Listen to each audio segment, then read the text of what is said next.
Hey everybody, welcome back to Engaging the Phenomenon. And today we are honored to have back on Dr. Garry Nolan. And Dr. Garry Nolan is an immunologist, academic, inventor, business executive, and he runs the Nolan Lab at Stanford University. So welcome, Gary.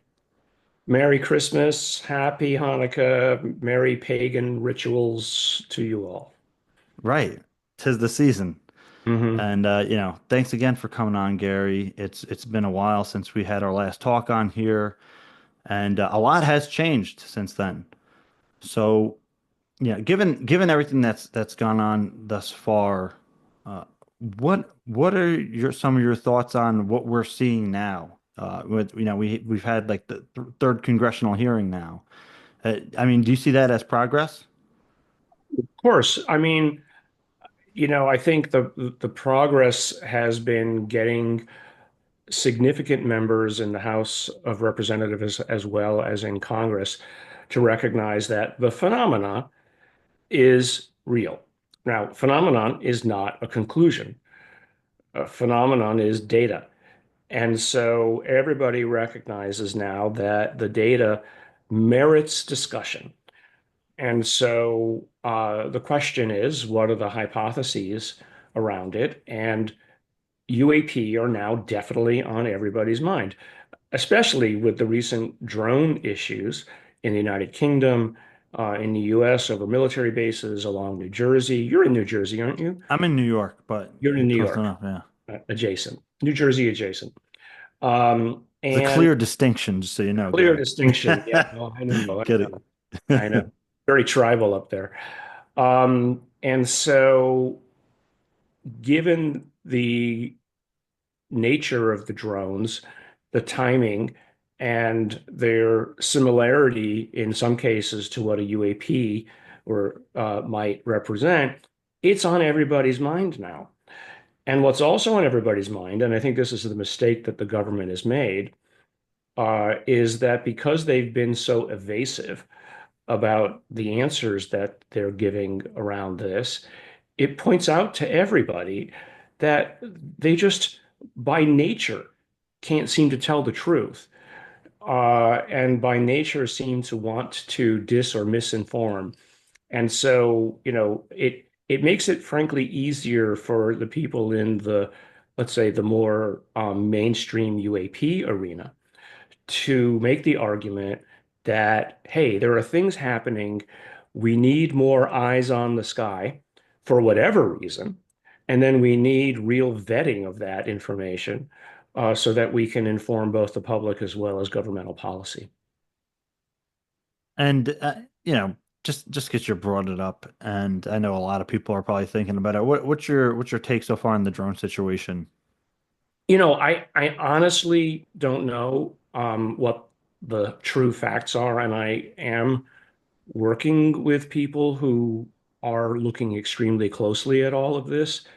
And it is certainly a mixture of real drones, human made, of various levels of sophistication.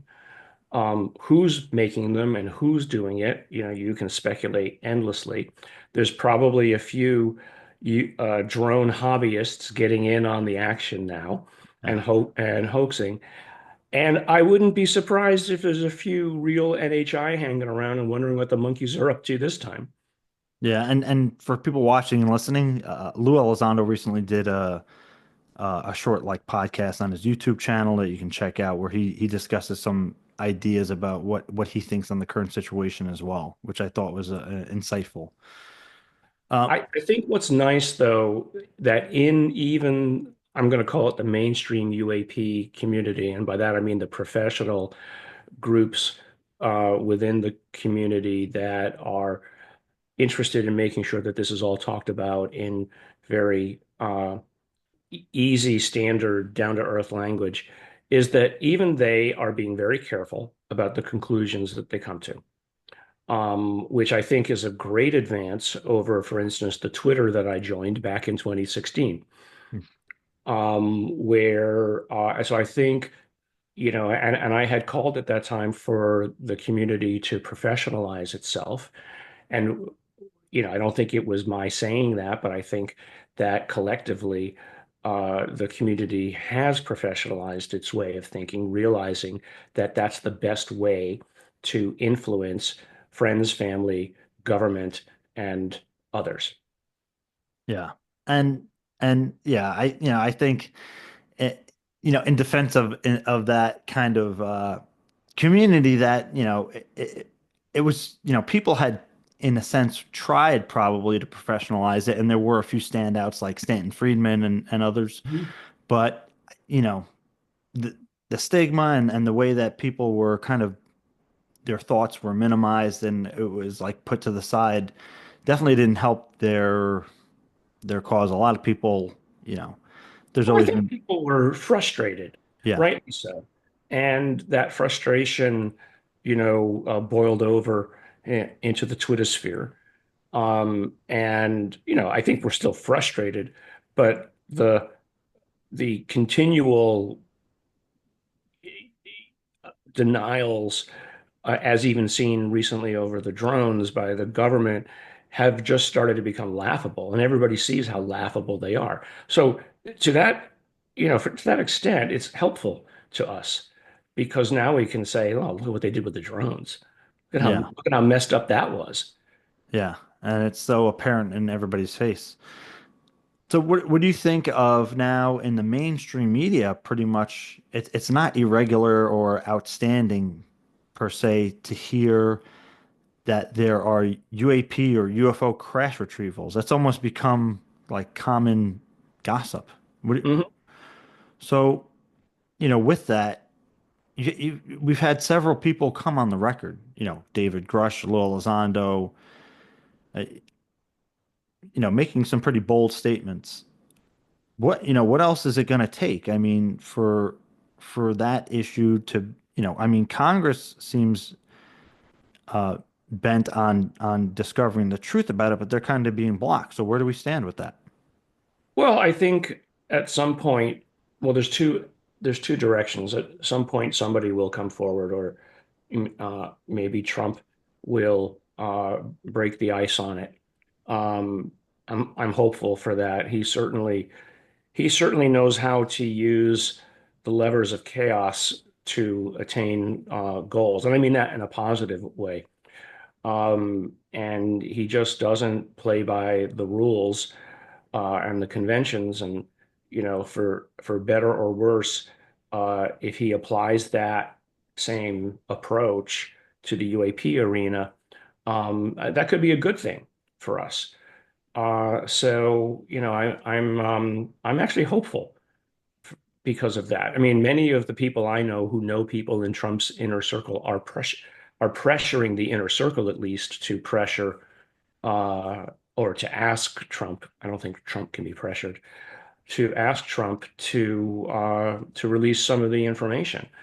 Um, it comes down to whether or not there really are security issues related to releasing information that there are allegedly NHI here, or there are not, and these are blue programs, U.S. programs that we're seeing. I mean, just letting people know that would be good enough in my mind.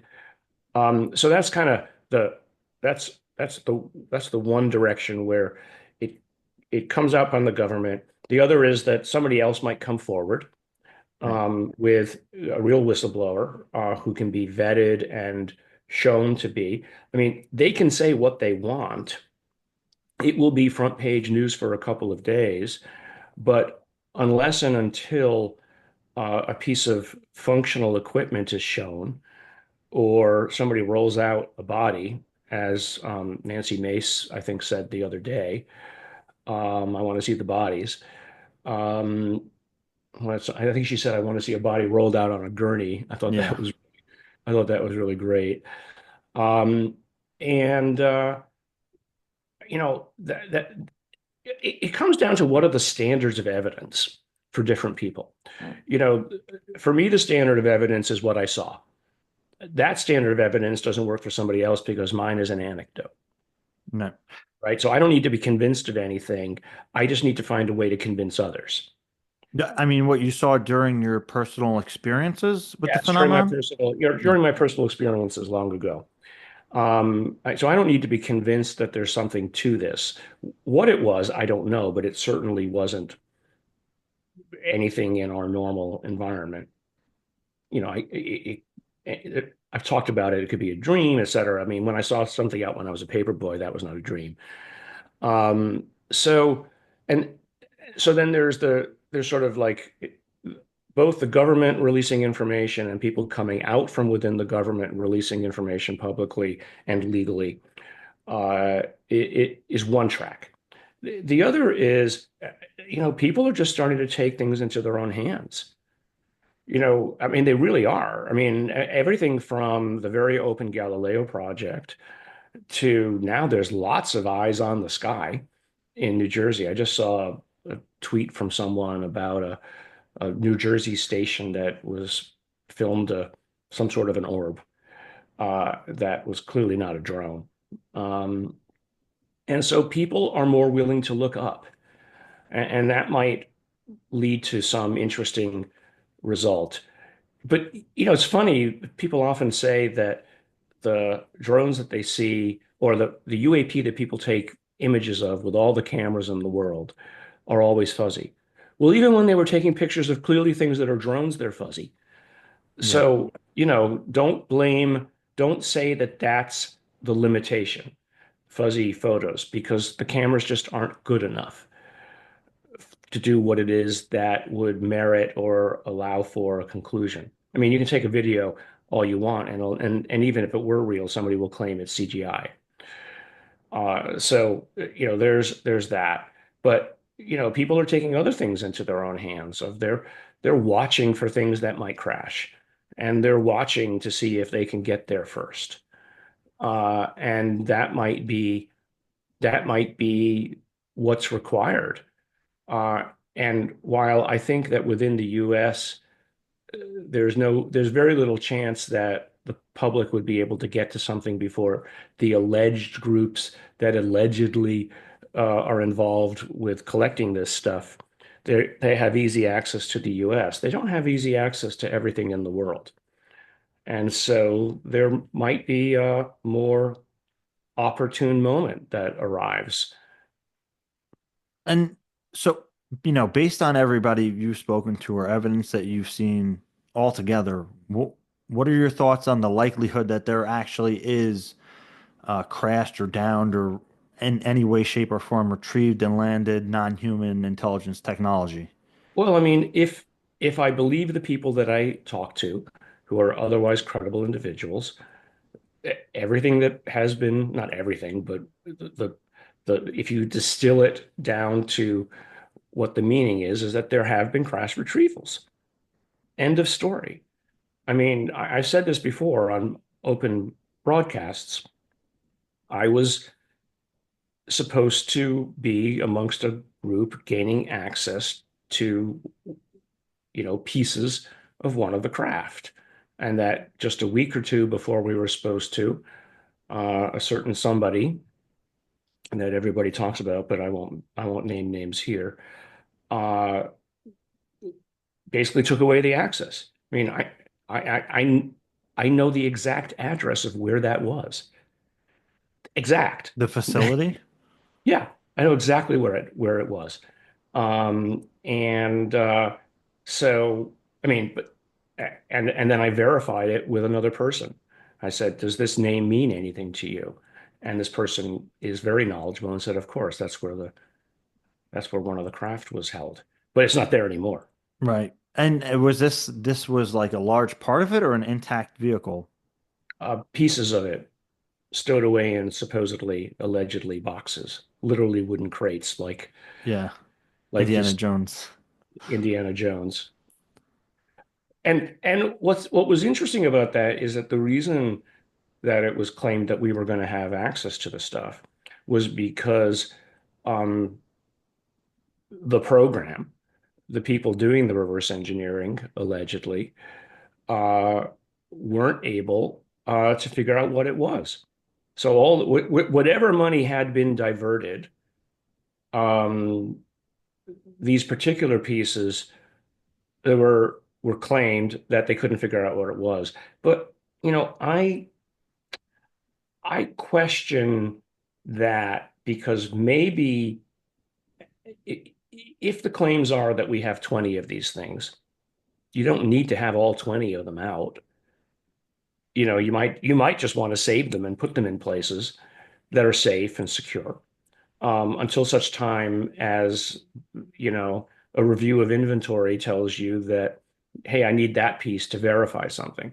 If you had one or two and the rest are basically replicates or similar, then you don't need all of them out at the same time. So just because they're sitting in a box somewhere doesn't mean and imply that nobody knows what to do with them. Yeah, and why were you blocked? And was it just you that was blocked or a group No, of no, the people? whole group. The whole group was blocked. Who Why? knows? I mean, we were never given a reason. We were just said somebody just came in, found out about it, and said no. Yeah. And you know who the individual is. Hmm. Yeah. Interesting. And yeah, I mean, and he probably had good reason. I mean, I don't disparage right, the decision, but I never had to sign anything that said I couldn't talk about it. right. Yeah, And if I do sign something that says I can't talk about things, I will not talk about them. right. And if I agree with somebody that I won't talk about something even without, some sort of clearance associated with it, I will not talk about it. I mean, I honor my agreements. Yeah. And you know, with with all that considered, um, it's hard to imagine that with everything that's already happened, that there's just going to be some kind of admittance that we do have this kind of material. Well, if you can give a reason, a good reason, um, why you should gain access to something. For instance, if you have a capability that to analyze something or an idea, then that might be sufficient catnip for those who have the material to release it. But if they look at someone like me or whatever group I put together and they say, well, we have all of this, we don't need him, then there's no reason to give it to me. And I understand that. Um, so the the point is though, the leverage will have to come from multiple angles simultaneously. It's got to come from the government. They've got to feel under constant pressure. They've got to feel under pressure legally that whistleblowers might come forward and do something as they say, catastrophic disclosure, whatever that means. Basically uncontrolled. Uh, or we get lucky and something comes down and the public sees it before anybody can seize it. Yeah. And what are your thoughts on I guess, there's talk about the legacy programs and they retrieve these objects and that there's allegedly, biological material or bodies involved with these. I mean, Mhm. given everybody you've spoken to, what's the indication on that? Yeah, well, just what I said. I mean, it's everybody has said that that's the case. I have not verified. So it's data. I mean, at this point, for me, it's even less than data. It's anecdote. I mean, anecdotes can be data. And the stories all comport with each other. Um, but you wonder to what extent is there some kind of circular story that's gone around that's reinforcing itself. Right. And so, any real scientist has to be cautious. And it's one thing to have a belief, it's another thing to make a claim. And I'm not going to make any claims until I can hand something off to another scientist and say, you can repeat this. And so that's where we're stuck. Um, so, okay, but then what is a proof absent walking on the stage with an alien or an ET or a whatever, NHI. NHI? I like that term actually. Um, another proof would be a piece of material that shows a function that humans are not capable of, or is engineered in a way that humans cannot accomplish, or as Avi is doing and others, uh, using, sufficiently advanced sensor systems, whether they're telescopic or radio frequency, or gravimetric, to detect anomalies in the atmosphere. Um, I think that's the best we can do. Yeah. And yeah, I want to shift gears a little bit here and discuss the connection between the UFO phenomenon or UAP and um, maybe we can say ESP or anomalous mental cognition. Why is there such there seems to be such connection between the two? Well, of course, there's a long, long history, independent of UAP, of claims about psi and various psychic powers, whether it's clairvoyance or telepathy or psychokinesis. I mean, those claims have been around a while. And while the meta-analysis seems to suggest strongly that it's all true, and that's in scientifically published papers.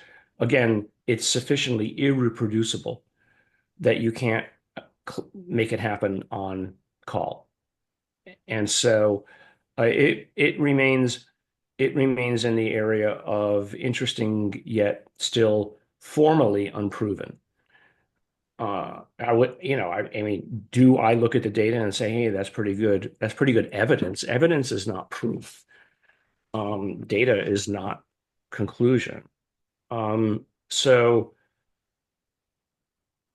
now you could have, let's say, two answers to it. One is that psi is real and telepathy is real, however that works. Um, or you could have a situation where whatever the NHI are sufficiently advanced that they can, target your neurons with machines that talk to you, right? And we already have devices that you hear about from the government that basically make resonance in your skull that create sound.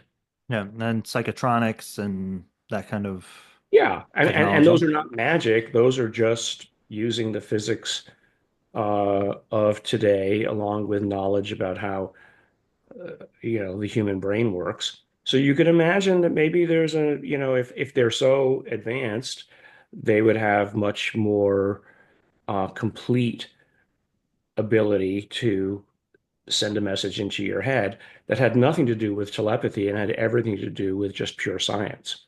Now, I believe that even if you want to talk about telepathy, at some point it's got to be reduced to a scientific explanation about how information passes from one place to another that's not electromagnetic.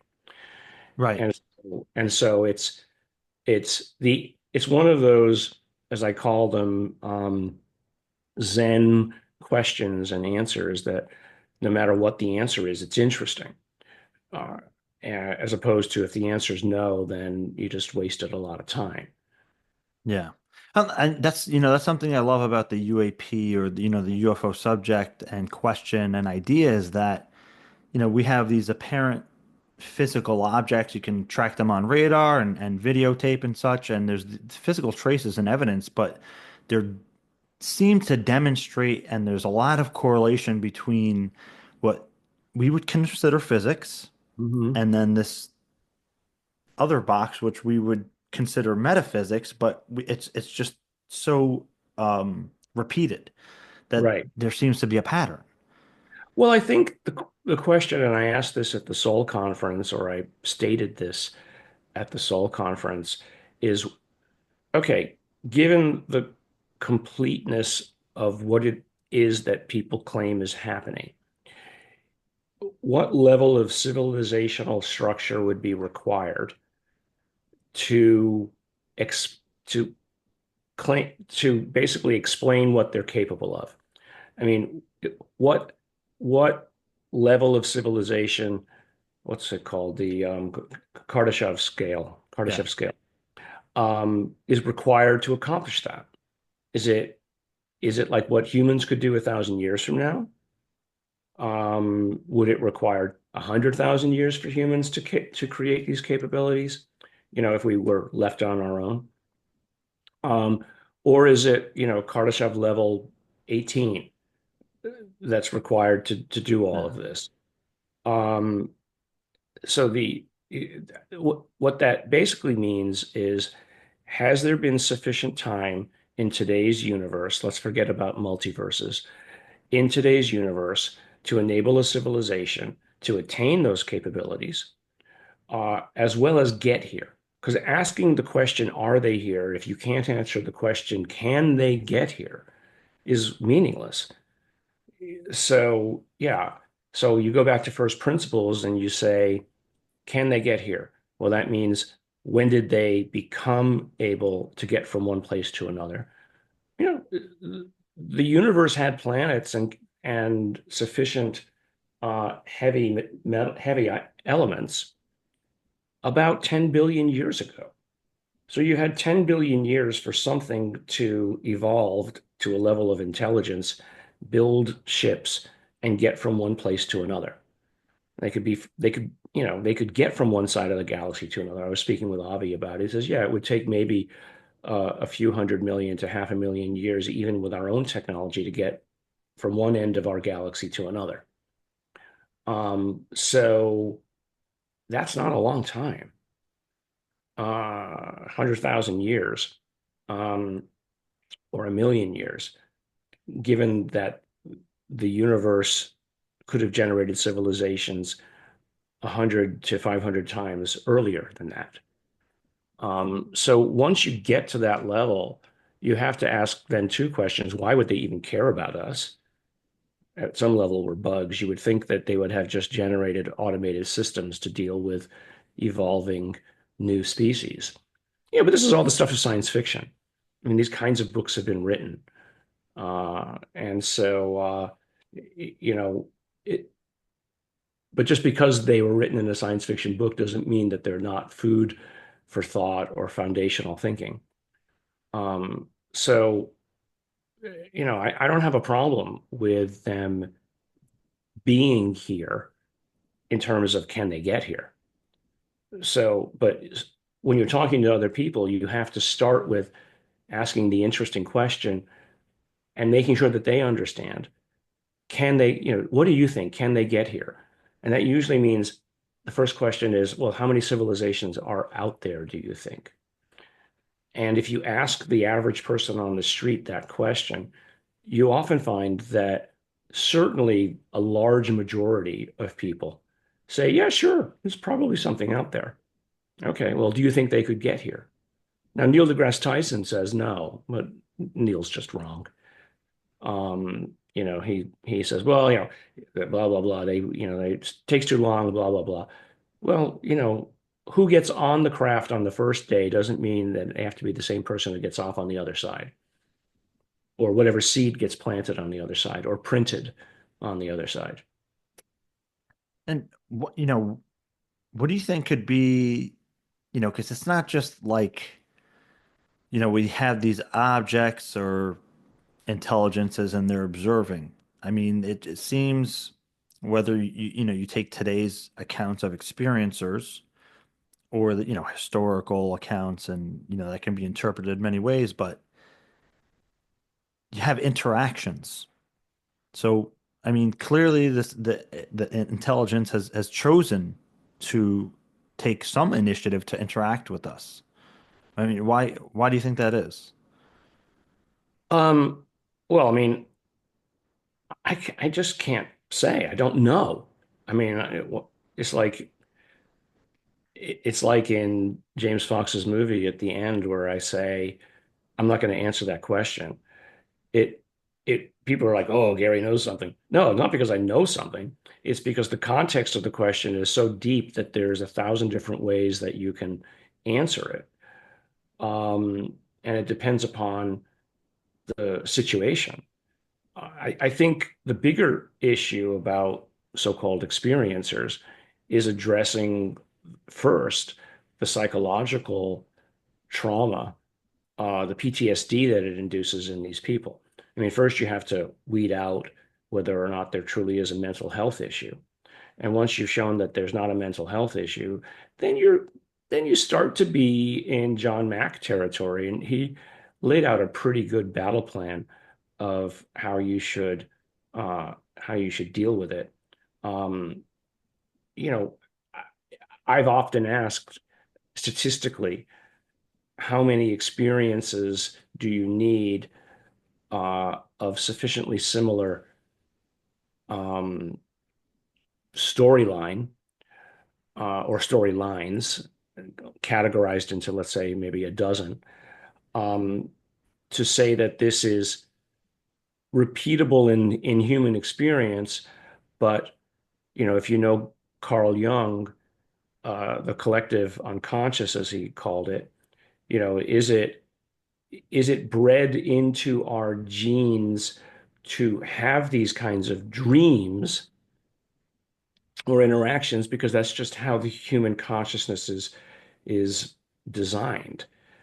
Um, and I'm not saying that it's hallucination. I'm just saying that it's bred into people to have some kind of experience that has nothing to do with NHI. I mean, it's bred into you to have sexual interest in another person and Well, imagine. what do you make then of cases where people had reported a UAP interaction that there were physical effects? Yeah, well, I mean, that's a different level of experience, Yeah. right? That the data needs to be collected, it needs to be vetted, as Jacques would say, cleaned, filtered. And yeah, but it's a story. I mean, James, that's the problem. It's stories. It changed that person. And maybe that's the goal. If you want to look for a goal, it might have nothing to do with some nefarious agenda other than to wake people up in some manner to look up and look beyond themselves.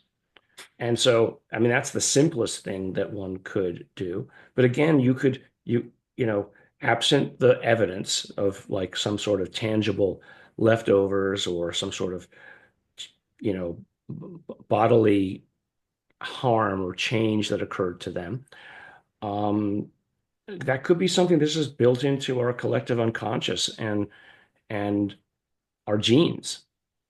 I might be asking the wrong person this question, but have you ever thought like, why did I have this experience, given your experiences?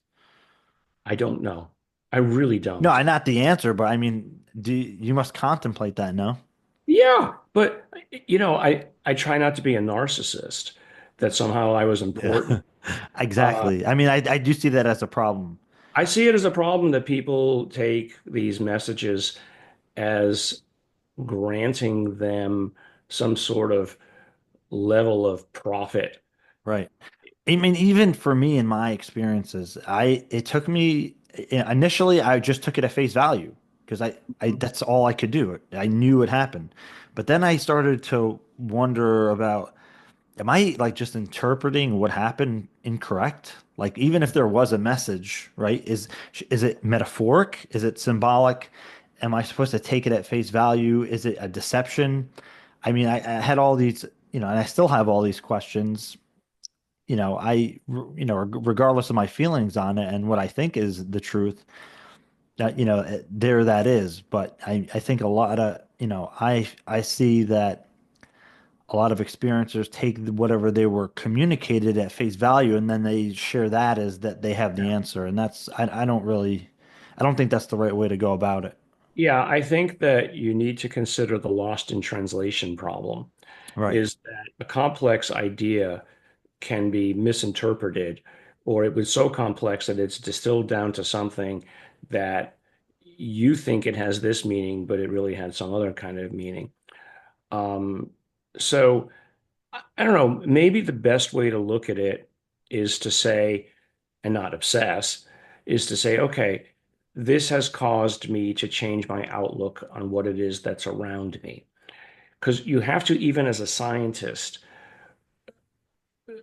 rank order the possibilities and your ability to confirm or not the hypothesis and say, okay, well, I can only go this far. It's good time after bad.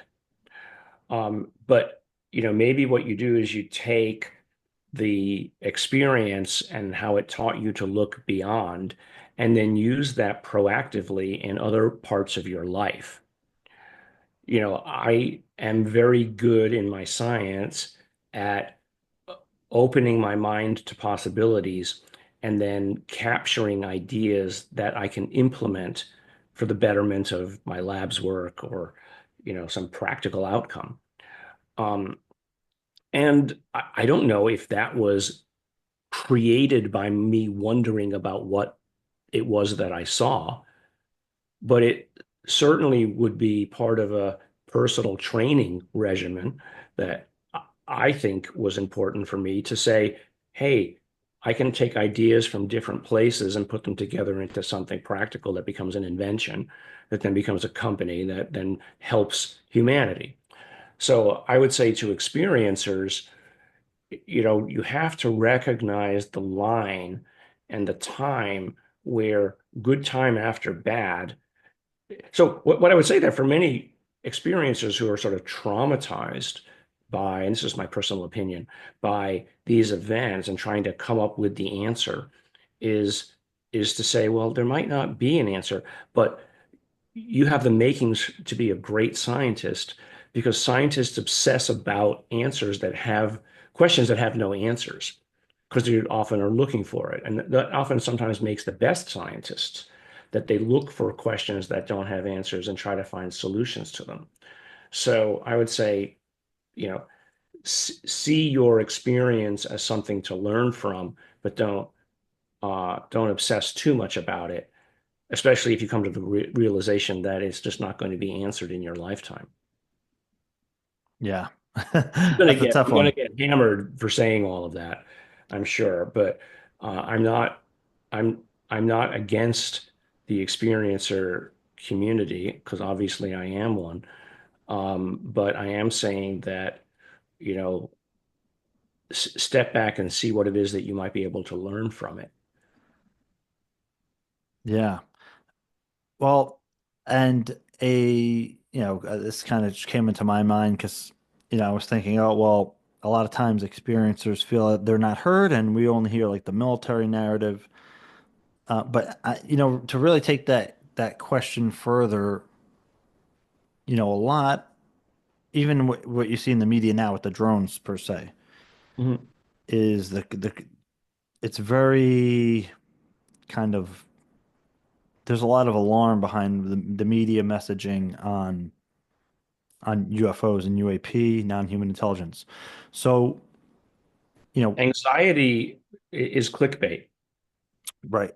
But I wanted to ask, since, you've spoken to people, right? People probably in the know and what have you. So given everyone you've spoken to and your own thinking, your own reasoning, your own antidotes or evidence, yeah, Anecdotes. what yeah, Anecdotes. antidotes. So was is there anything in your mind that's like saying, "Wow, we this is a threat, and we should be really concerned." Um, I'm given, I'm not so much worried that whatever, let's say, NHI might be is a threat. Um, I'm just not. Uh, because if they wanted to do something, they long ago would have, right? So, given what we see their capabilities are. So, what I am worried about, though, is that other nation states who are inimical to the United States would use this as a cover to exploit, to go after US interests, basically as a form of chaff, or a cloud to mess up US interests. So, if you made yourself look like a UAP, could you sneak a bomb in to the middle of New York City, or a big drone that would be ignored and basically be a terrorist threat? I mean, just look at what the Ukraine has been able to do with drones against all-powerful Russia. Uh, and imagine that something like that could be done against the US by, what would essentially be thought of as a terrorist organization.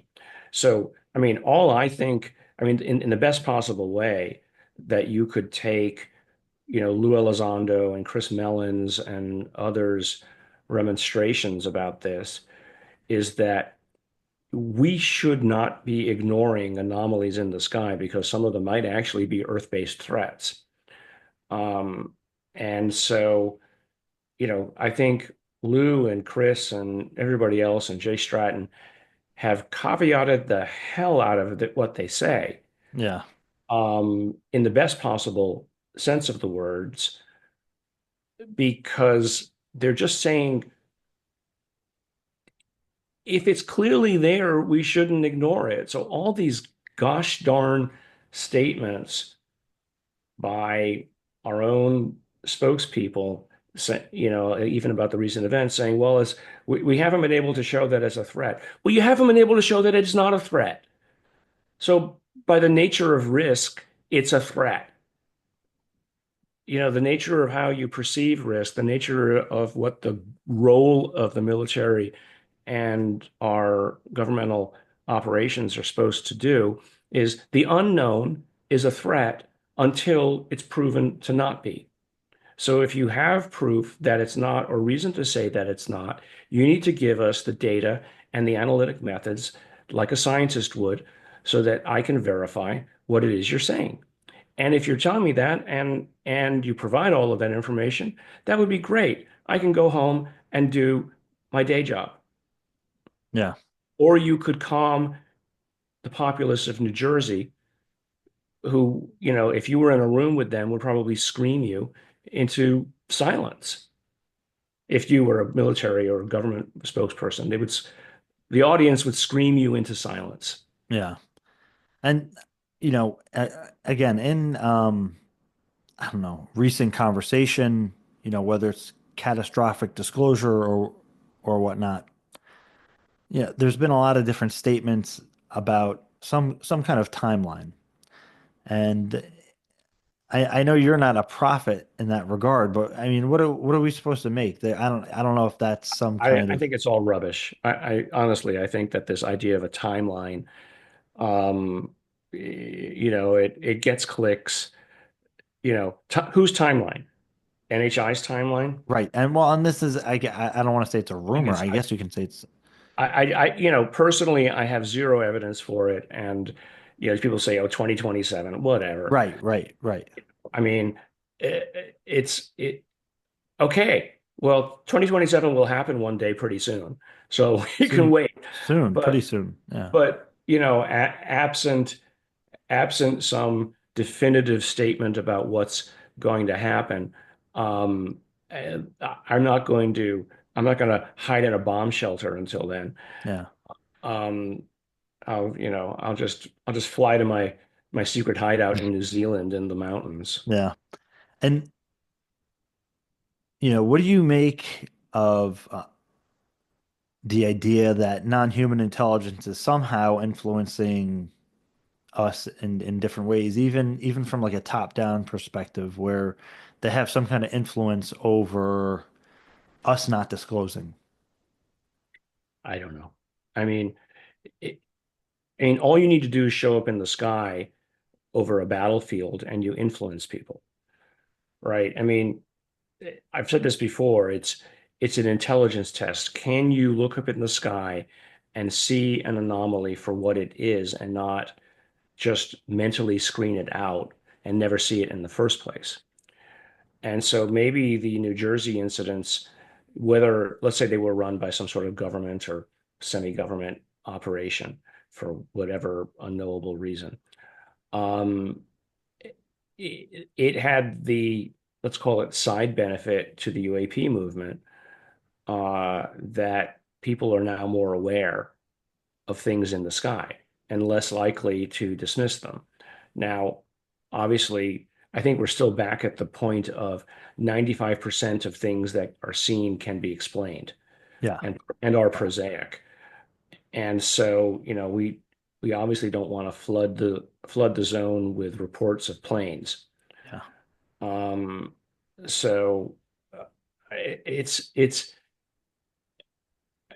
it comes back to almost your very first question. Have things changed? A huge portion of the US population is now aware that there are things in the sky that the US government has no idea of what they are. And it immediately leaves open one of the possibilities that some of them might be NHI. And that's progress to me. I mean, how do you think people are going to take that, the inevitable revelation that, we are being interacted with by some form of non-human intelligence? I think, for a subset of the world's population, they'll be rejoicing. Uh, there'll be certainly consternation as to what and how it affects people. But if it doesn't change what goes on your kitchen table, Right. very soon, the it will fall off the top of the headlines. Again, it can, if Biden or Trump got up and said they're here, obviously it would be news. But unless they walked again an alien out on stage or showed something, it would fall off the pages because it's what's the questions really are the next is what's the agenda? What do you know? What have we learned? And that will only be important to certain people. It will be important to, let's say, commercial interests. How can we use it? I mean, people like me, I'm very practical. It's like, okay, how can I use that information to make something? I mean, do you think we're going to see that within our lifetime? I don't know. I hope so. I hope so. I'm perfectly prepared to not. I'm still having a lot of fun. Yeah. I'm at this point in my life where I'm, starting to receive things like lifetime achievement awards, which are almost kind of like, well, here you go, you're done. Here's Yeah. the door. No, but I mean, it's a nice. They're nice prizes, and I'm honored to get them. But I think this comes around to this issue of stigma. People say, "Oh, do you feel stigmatized?" Have, I, Yeah, during the course of this Lifetime Achievement Award I recently got at Stanford, they mentioned my interest in UAP and yeah. how my maverick nature in science, has led me to being a bit of a maverick about UAP, because I've achieved enough that I don't care what people think. And I hope other people can get to that point in their lives of not caring what people think about what you think. Yeah. And I think to some extent, if you're an experiencer, you have to have a bit of that because otherwise you're going to be living in a cognitive dissonance, which is Right. not good for But you anybody. have, but an experiencer needs to be able to set it aside in their mind and not let it rule their life. And yeah, absolutely. You Absolutely. know, You can't let it define you. yeah, I what are mean, the lessons you learn from the experience? Summarize them if you can mentally or on paper, and realize the limit of what understanding is, right, and what understanding the meaning of it was, and that you might never find the answer. right. And so, but don't let that rule your life. Yeah. And this is kind of like a tangent question. is there a connection between the experiences, non-human intelligence, ESP and psi phenomena, and neurodivergence? Oh, I'm sure. I mean, neurodivergent by definition means you experience different things. I mean, autistics versus schizophrenics, let's say, as two very well understood um, types of neurodivergence, um, have a different way of viewing the world, or remembering the world, or experiencing the world. And, it's the collective differences that allow problems that are facing all of humanity to be solved. Because one way of thinking it would not answer the question, but there's somebody in the population who has that ability to answer the question. I mean, that's just it's fine. I mean, but the problem with the genetic determinants of neurodivergence are that there are some in the community that are so in the humanity community that are so neurodivergent that it steps off into mental health issues, and hospitalization. And so, it's a necessary feature of evolution and genetics to have these extremes. But the price is that some people are so extreme as to, not be capable of productive value to humanity or even themselves. And so, I mean, we've done studies now. My lab has, in coordination with another laboratory at Harvard, on autistics and schizophrenics and so-called normals, and looking at their brain wiring. And it's 100% clear that they're different. There's been all kinds of studies coming out recently about these kinds of things. So, you have to separate whether or not any of these neurodivergent features incline the individual to hallucination. Schizophrenics, you might think, are more likely to hallucinate, but some of them might just be more open to interaction with whatever this stuff is. you Yeah. know, and so again, it's just speculation. Yeah. Yeah, of course. And if just like if somebody had let's just say like a true interaction with non-human intelligence or the phenomenon, you think there would be again, I know you worked with like the like DNA markers and such, Mhm. but do you think it would create a permanent change in an individual on a or I'm trying to I I mean, can't it might. I I mean, can't I don't think it will change. Well, I don't think the experience by itself will change your DNA. I mean, people often talk about that, and I just don't see a reason why people think that. okay, so Gary, what would it do is what What I'm would it do? asking. I What can't it science would do, like you, so what yeah, would it do? what it would do is, perhaps change your uh, your not your brain wiring, but your consciousness wiring. You might create a feedback loop or a synaptic, feedback that you know gets you more anxious or causes PTSD. I mean, we know that, for instance, traumatic effects can change brain wiring. So, literal brain wiring, uh, and maybe that can change. I mean, those changes do change your DNA, but they change the epigenetic state of the DNA, Okay. not the actual bases in the DNA. And hmm, They don't change the raw code, but they can change how that code is interpreted. yeah. So, do you think that again, obviously speculation, there's a possibility that somehow or somewhere along the line of human evolution that um there were some kind of changes in our DNA due to non-human intelligence, or is that just over speculative? I just think it's over speculative. I don't think there's any way to find it if it did happen. Okay.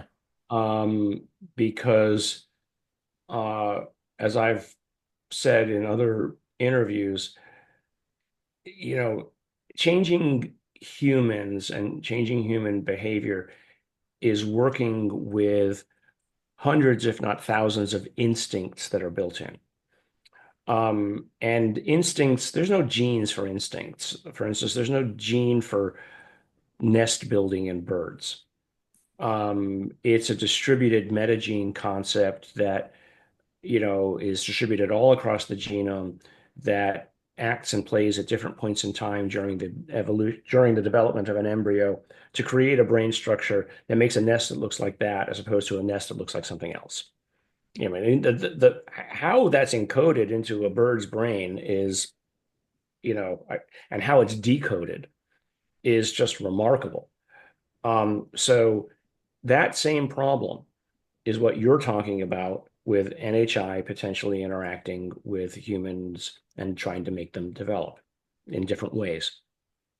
The subtleties of what they would need to do would be so distributed across the genome that it wouldn't be easily detectable with today's methods.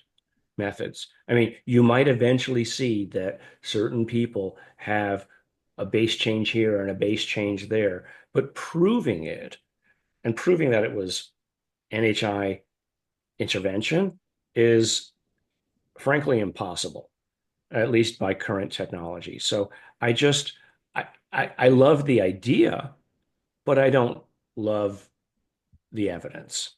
Yeah, okay. I gotcha. Um, and again, given as far as we've come lately, we've had congressional hearings, we've had whistleblowers come forward. Uh, I've heard you mention that there's factions that are either for or against disclosure. Mhm. I mean, if that's the case, we're almost in something of a stalemate.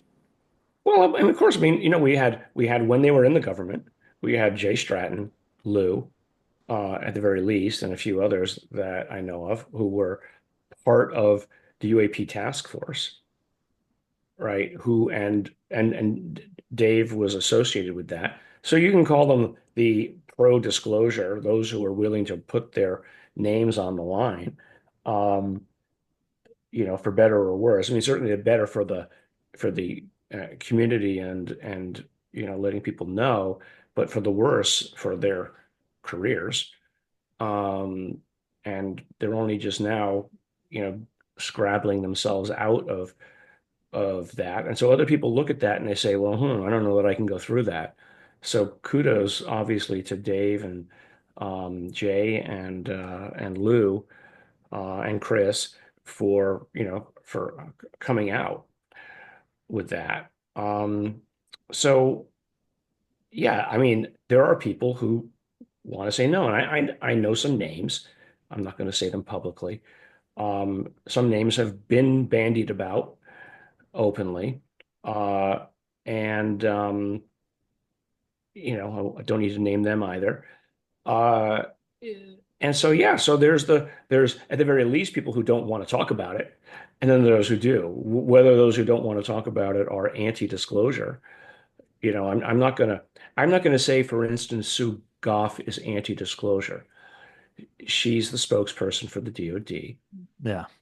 and so she's basically just and she probably has some sort of writ of what it is that she's supposed to do and how to filter what's said.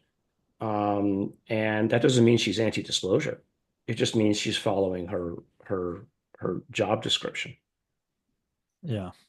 Somebody might be anti-disclosure behind her, but I mean, again, it starts to it starts to uh, seep into conspiracy theory. Yeah. Uh, and there's nothing wrong with conspiracies. I Conspiracies are mean, just and that's hypotheses. right. Cons Well, because that's what happens when we don't have transparency. Yeah. I mean, people try to piece things together with what it is. And so the the problem with, conspiracy theorists is that they assign levels of certitude to things that just don't merit that level of certitude. Um, and so it's even scientists are subject to conspiracy theory in their theories. Yeah. And once they lock in on it, it's hard to get them out of whatever that lock-in is. And so if you carefully maintain a posture of not coming to conclusions, you are at least a little bit more resistant to conspiracy, paranoia than most, I think. Yeah. And I mean, it's difficult with the UFO subject because, from what people have said, including David Grush, is that there's basically been an active program to disinform the public on the issue. Yeah. Well, if that's, I mean, it's certainly, I think there's plenty of evidence that something like there's some sort of uh, effort to stop people talking about the matter at all. So, and every time they do, they just reinforce the sense that there's something being hidden. And so, really, the question is the something being hidden for a good reason? Uh, and if so, what is that reason? And this whole thing that you don't have the right to know. Well, I do have the right to know what's being done with my dollars. I didn't sign a contract when I, pay my exorbitant taxes, uh, pay enough taxes that make you cry. Um, it, uh, it, it's like, well, I'd like to know how my money's being spent. And just because you're the government doesn't give you the right, I think. And so, I think one of the things that Trump's going to do is bring down taxes. And if so, maybe we need to starve the state. Yeah. By bringing down taxes, they'll bring down revenues to the government. And that will starve the state, and people will have to make decisions. And what do you think of the idea that there's potentially multiple non-human intelligence? Oh, I mean, once you allow yourself to believe that there's one, you know, two is a much bigger number than one. Three is a little bit bigger than both of that. So I have no problem that there are. I mean, even so, given, let's say that humanity, absent non-human intelligence even existing, finds its way into the galaxy, after a million or 20 million years, um, we will diverge and, we will become separate species, unable to even breed with each other. So, and then there would be factions amongst the collective children of today's humanity. So I have no problem with that even one thing can become many. Um, but I also have no problem with a big enough universe that things could arise spontaneously in different areas of the galaxy, and then they could become either competitors or sufficiently uh, enabled that there is essentially a form of mutual assured destruction that they wouldn't fight with each other Yeah. because they both have the capability to drop the other one into a black hole. Yeah. So, Yeah. so I don't know. Oh, and given the recent hearings too, what did you make of the development of the release of the report and the name of Immaculate Constellation? Yeah, I haven't really followed up enough on the Immaculate Constellation thing.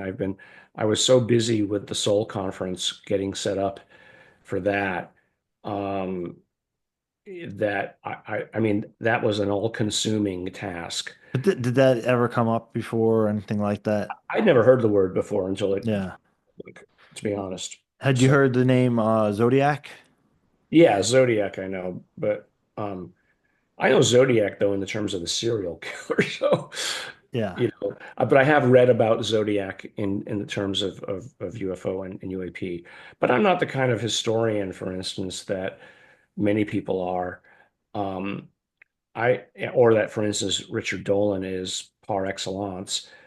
Uh, I leave all of those things to people who are expert in it, and I try to stay close to, you know, again, the science I can do that I can show to another scientist of my ilk that this is worth studying, Yeah.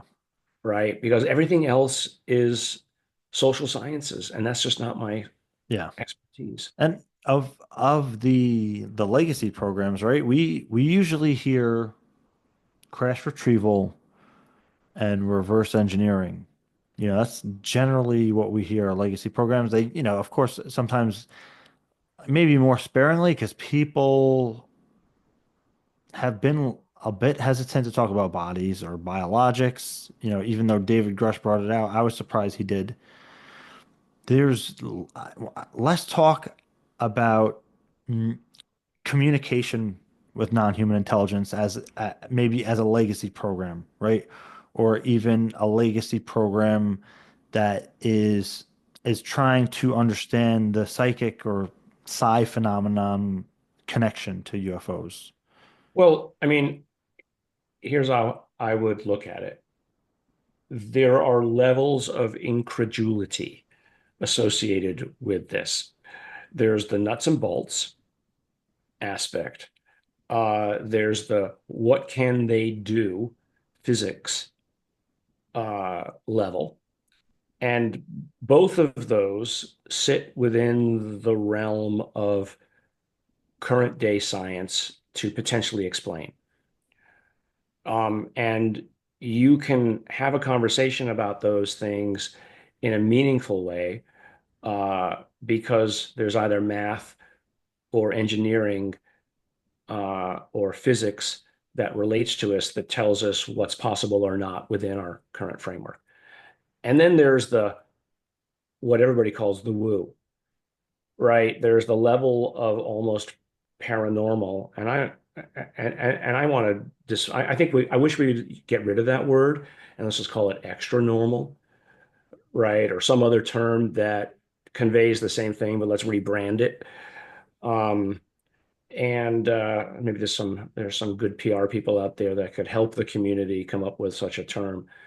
Um, and so there's these other things, like you said, telepathy or psi or whatever, that, as I explained earlier, can either be a form of communication and use of reality in a way that we don't understand, or it could be just really advanced electronics and manipulation of electromagnetic waves in a way that allows them to do it and has nothing to do with anything extra normal. So, um, but you can't, in the 5 minutes that you usually have with your relatives before their eyes, glaze over, convince them of any of that because you just sound crazy. You might not be crazy, or you might be crazy, but you can't start there.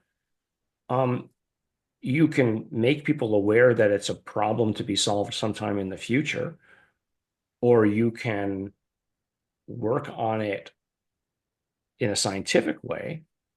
I know some people who are trying to work on it in scientific ways, and we all know some of the names. Um, and and hope that in parallel it becomes available. I mean, but at the Soul Foundation, for instance, we decided that as much as we believe it's important, it can't be part of the initial discussion because you have to get people in the room willing to talk about the nuts and bolts. And it's almost like what I was saying before about the question, are they here, is the wrong question. The question is, can they get here? And were they somewhere else in the first place?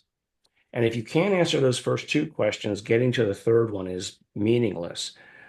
And so But by going from all those back questions, there are certain associated capabilities that have to come along for the ride to do what it is to get here in the first place. And I mean, and I think we're at a paradox here with that. Well, if they release the information that they do have, maybe we can discover those answers. Yeah, and maybe releasing that information is, like giving children sharp knives. You don't want to give the children, sharp knives to play with. But even just like the fundamentals of it. I don't know. Again, it is there's no way to say they're real without the subsequent questions then coming screaming forth. And that's the fundamental problem is they can't answer anything in the affirmative without it implying everything from what have you been doing with the money? Why Or have you it's like been you can't half homeless? disclose. Yeah, you can't. It's like, you know, Can't be half pregnant. thank you for saying it. I wasn't going to say it. We just had a telepathic moment. Um, but and so that's what I understand why let's say that it's all real. The pushback is so strong because there's no, I mean, it's immediately what's their agenda? Why are they here? What have they been doing to us? Oh my God. And every loon and every serious person who ever had an idea that any of this is worth their time will come out of the woodwork.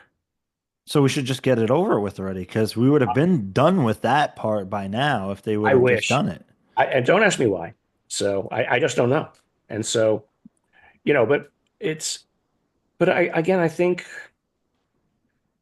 people waiting for somebody else to make a decision for you, if you really want to know, do something about it. Organize, create your own crash retrieval program. I mean, why not? Until somebody tells me, Nolan Lab Retrieval Center. yeah, so, take matters into your own hands. And I got one last question for you, Gary, because I know you're going to have to go. Do you think that AI is going to help in the efforts of transparency? Well, I think, yes, in multiple ways. I mean, not the least of which is it's already forcing people to talk about the nature of consciousness, which is another thing that was in that kind of hierarchy of things that are allowed to be talked about in an academic setting. You have a moth in your room Yeah. there.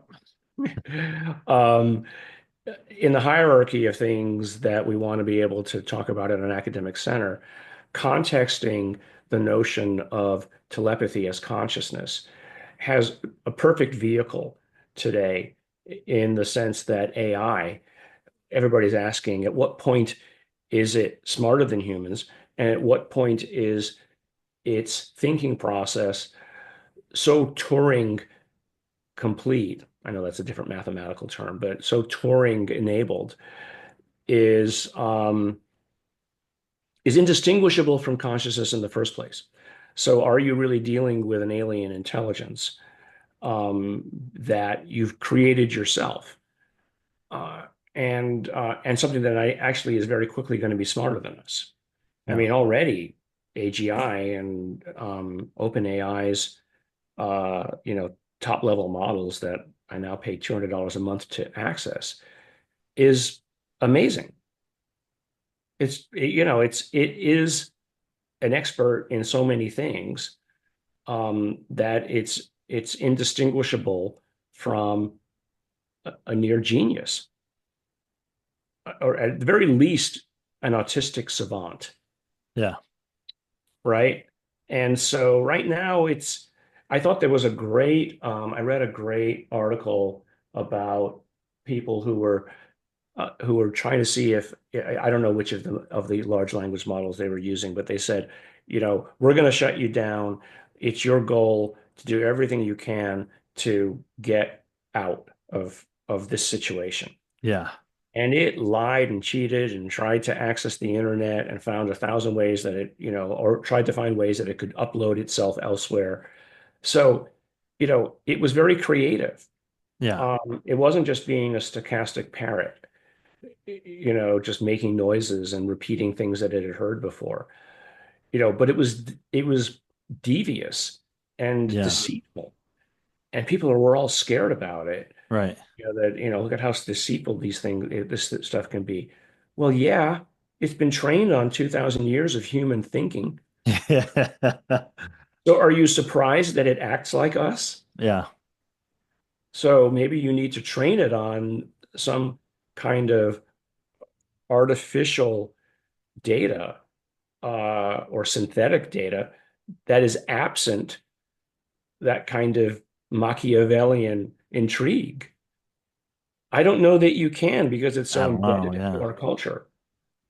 Yeah. So we're having that discussion, and it's the perfect discussion to have because it's safe.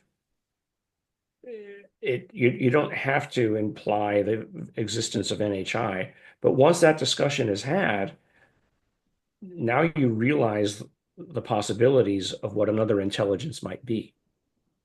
Yeah. I mean, in a real world scenario, that there's an Yeah. actual other intelligence. I mean, it's sitting at your fingertips and it's answering tens of thousands of questions a day right now. Yeah. I mean, it's remarkable. It's at my fingertips and thousands of other people right now. And I just want to thank you again for coming on, Gary. But do you have any kind of parting words for people who may just be coming into this now, or for people who have been wondering the UAP question for a long time? Get off Twitter, or any of the social media sites, Reddit, etc., as a source of information. Go back and read some books. Don't forget that there's a history here. Make sure you know the history before, so you don't have to feel that you need to reinvent it, because there's a legacy of ideas. And I was introduced to somebody extremely important who wants to know more information about this. And my answer to that person was, when they said, "What should I do?" I said, "Well, here's the books you should read. These are foundational information because I, I, I'm not going to convince you in the 10 minutes we have of anything other than I can tell you that there's something interesting here. But you need to read all these other pieces of work to expand your view to get the baseline knowledge so that I'm not talking to you as if you're a first year student. You know, Yeah. you it took me at least 5 years to be sufficiently understanding of the complexity of it. And here we are now, 12 years, 13 years later, and I only feel I have a slight grasp of the complexity here. Um, so, but you learn to hold things liminal in your mind, unanswered, at the edge of possibility. And that I think is important. So that would be my parting words for now. Wise words indeed. I Yeah. appreciate you coming on, Gary, and I look forward to speaking to you again in the future. And Yeah. I applaud your work with the Soul Foundation and everything you've been doing. And you know, I think being a great voice of reason and insight and inquiry in the mainstream and speaking on behalf of experiencers as well to some degree. So thank you. Yeah. Thanks to you and your audience. All See right, you take again sometime soon. take care, Gary.